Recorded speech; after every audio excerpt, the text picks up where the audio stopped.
arkadaşlar, birinci Ebru videomuzun ikinci bölümüne hoş geldiniz. Ebru'muz yarıda kalmıştı. Bugün ona devam edeceğiz. Boya atıyorduk. Şöyle.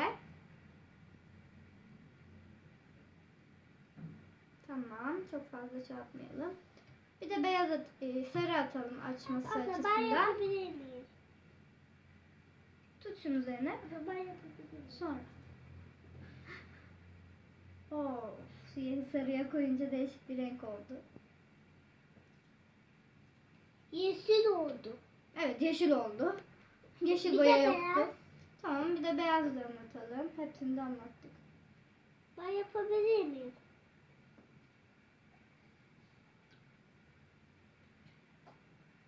Evet. Çok güzel oldu. Tamam, fırçamızı bırakalım. Hadi bunu kağıda basalım. Ondan önce ortaya birazcık beyazla bir şey ekleyelim. Bir de kırmızı. Hayır.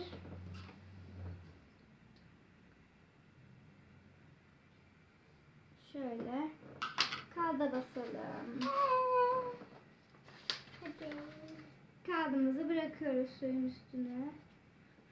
Evet. Biz de bekliyoruz. Şöyle.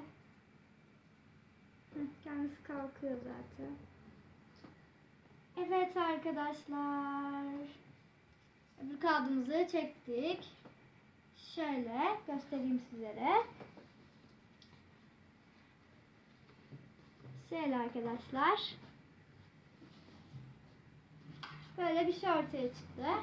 Siz de Ebru alıp evde kendiniz deneyebilirsiniz arkadaşlar. Bugünlük bizden bu kadar. Diğer videolarda görüşmek üzere. Hoşça kalın.